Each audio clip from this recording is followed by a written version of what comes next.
हमारा क्वेश्चन है sine alpha की वैल्यू 1/2 दे रखी है, कॉस बीटा की 1/2, तो अल्फा प्लस बीटा का मान पूछा गया है। यहाँ पे हम करेंगे साइन अल्फा की वैल्यू 1/2 है। साइन में 1/2 वैल्यू किसकी होती है? साइन 30 की होती है। यहाँ से आपकी अल्फा की वैल्यू आ गई 30 डिग्री। सेम ऐसे ही आपको दे रखा है कॉस बीटा की वैल्यू 1/2। अब कॉस में जो है 1/2 वैल्यू किसकी होती है? कॉस 60 की होती है, तो बीटा की वैल्यू आ गई 60 डिग्री।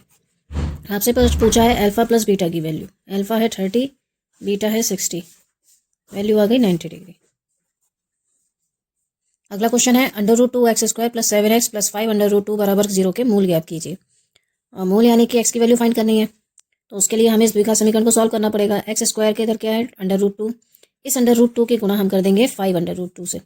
तो जब आप √2 की गुणा 5 √2 से करोगे, √2 की √2 से 2 हो जाएगी और 5 2 ज़ा 10, यानी 10 आ गया। अब 10 के ऐसे फैक्टर यानी ऐसे दो नंबर जिनकी मल्टीप्लाई करूँ तो 10 आ जाए और प्लस करूँ तो 7 आ जाए, तो हो जाएगा 5 2 ज़ा 10 और 5 और 2 कितने होते हैं? 7। यानी ये जो 7 लिखा है इसकी जगह हम लिख देंगे 5 + 2 + 5 √2 बराबर 0।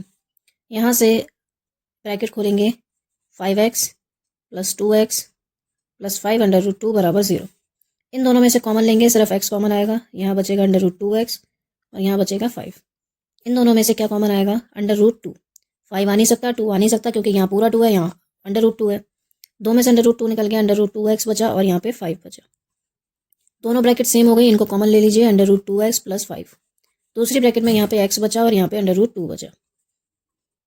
एक बार इसको 0 के इक्वल रख देंगे और एक बार इसको 0 के इक्वल रख देंगे। यहाँ से वैल्यू आ जाएगी √2x बराबर 5 उधर भेजेंगे माइनस का, और यहाँ से x की वैल्यू आ जाएगी माइनस का √2, और √2 को कहाँ भेज देंगे? नीचे का। तो इसके दो मूल हो गए, एक अल्फा और एक बीटा, यानी कि एक आएगा माइनस का 5/√2 और एक आएगा माइनस का √2। यही हमारा आंसर हो गया। आई होप ये क्वेश्चन आपको समझ में आ गए होंगे।